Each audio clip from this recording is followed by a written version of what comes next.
Hey guys, this is Sandra of the Alexandrite system. Trigger warning right off the bat for sexual assault. We'll get into other triggers as we go on. So I wanted to do a follow-up on my video from last week, and the first reason is just to say thank you so much.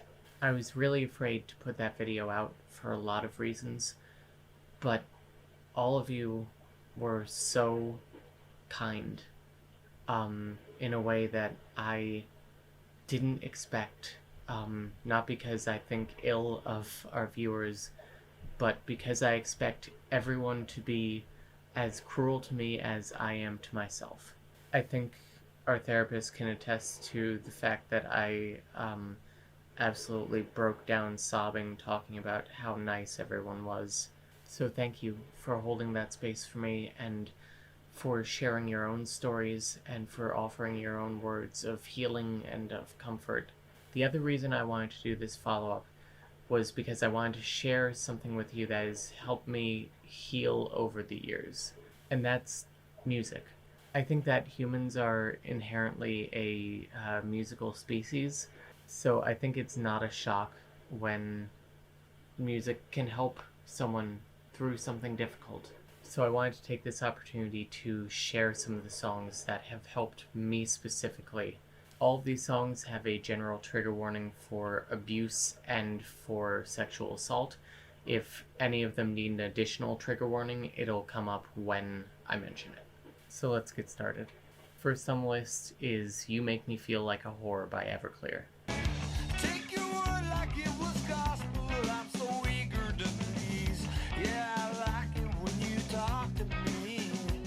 You Make Me Feel Like a Whore is an Everclear song off their 1995 album Sparkle and Fade, one of my favorite albums. I actually first heard this song long before we actually got into that first abusive relationship. In fact, it was a song that I shared with this girl as, like, here's a song that I really like and I'm really passionate about, and, like, I feel it's about an abusive relationship. So it turns out the song is about capitalism, which is an abusive relationship. But I personally found it a bit more literal than that, though it's definitely still relevant. And I guess the thing I really relate to is the feeling of being desired while being treated horribly. I think the lyrics that I love the most are, "You treat me like I am on fire, like I'm something to eat." And I really relate to that kind of push and pull of, like, I'm something that you want nothing to do with, but also something that you want. Anyway, I love the work of Art Icicles, but especially this album, and especially this song. Next up, Icicles by the Scary Jokes. Trigger warning for, like, eye pain.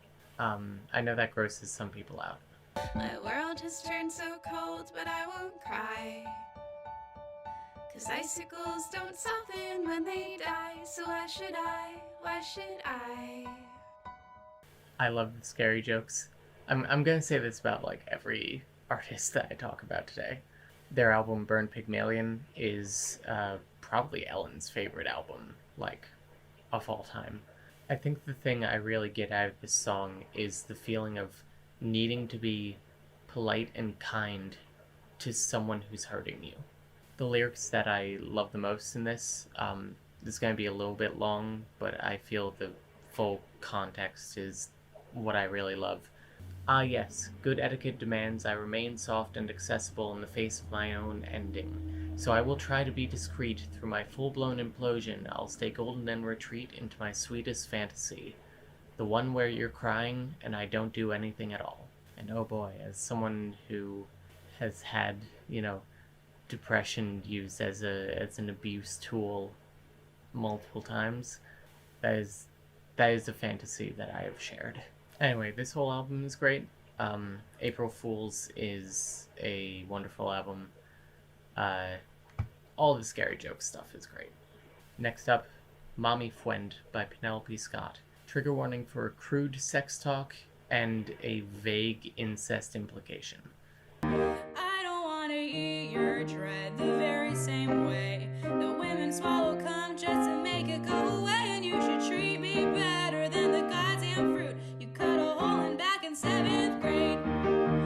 Penelope Scott's someone who I just started listening to. I sort of stumbled across her on accident via TikTok, and from there I stumbled across this song, and it's great. It's a really, jaunty song in a way that you wouldn't think that this subject matter would be presented. It kind of has, a vaudeville vibe, to be honest. Also, try saying vaudeville vibe 3 times fast. Lyrics that I love the most in this one: I don't want to suck you off just to hold the spot of every mental health professional you ever saw. I'm not your therapist, I'm not trained for this, and I don't want to be forced to listen under coercion, under the threat of your blood on my hands. This song is crass in exactly the way it needs to be, and it uses that to expose how horrible and ridiculous this behavior is. It's brilliant. I love it. Next, Chatroom by Charly Bliss. Trigger warning specifically for the music video, because the music video has some cult imagery.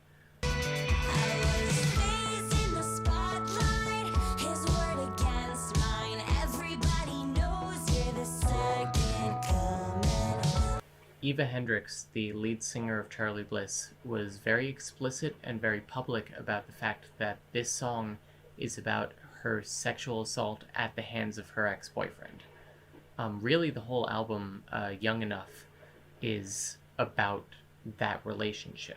And Chatroom specifically is about getting to a point of euphoric anger in your recovery. Just letting yourself be as angry as you want to and need to be at your assailant. And it's a great feeling to let yourself release all of that pain in that way. Lyrics that I love from this one: a smoking gun equivalent, a measure of proof, as if your heart could stand the bullet if it wasn't the truth. I think for sexual assaults, it's common for victims to be asked to provide some sort of proof of it. And it hurts even more when your assailant asks you to provide some proof that they did this to you. And it was nice to hear that acknowledged. I actually got to meet Eva Hendricks at a concert last year. I'm actually going to put in a quick clip of Claudia bouncing along to this song in the audience, because I think it's really cute.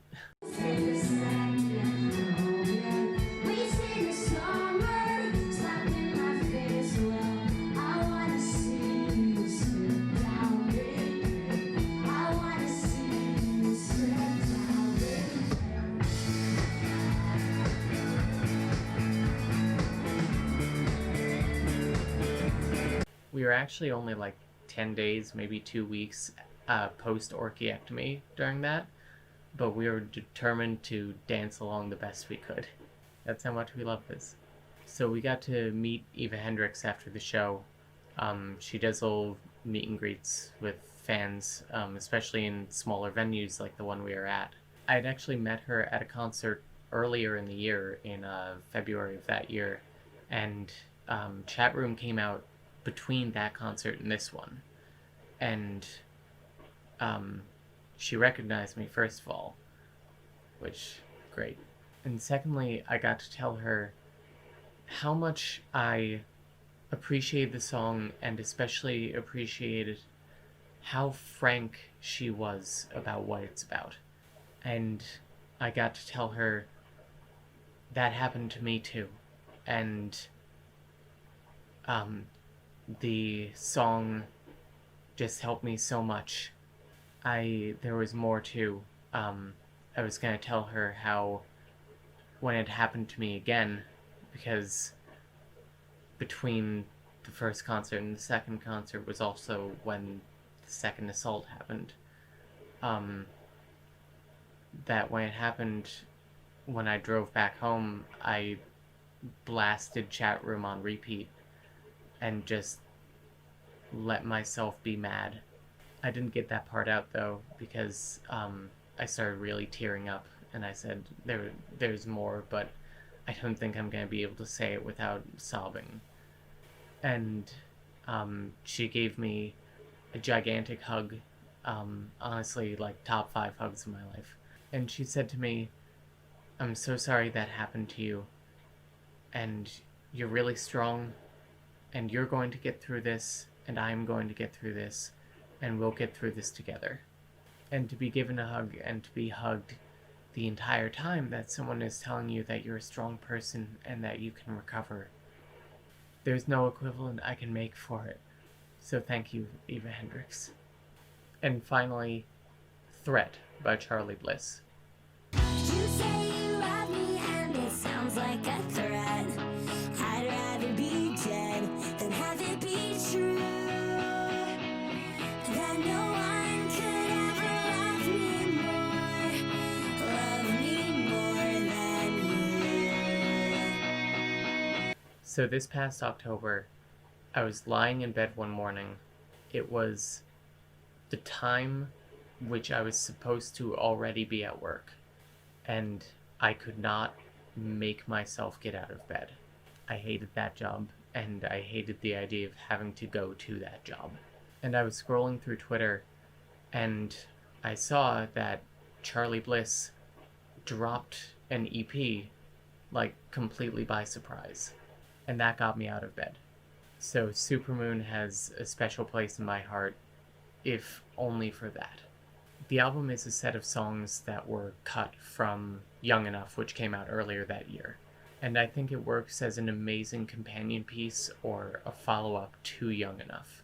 In my opinion, it provides a lot more context and a lot more feeling to some of the songs on Young Enough.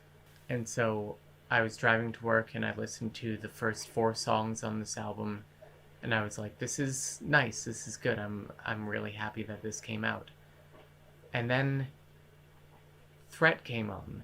It's the finale to the album, and it felt so specific to me. Like, it was eerie how much I deeply related to this song. Like, there's a verse in here about someone doing sex stuff to you while driving non-consensually.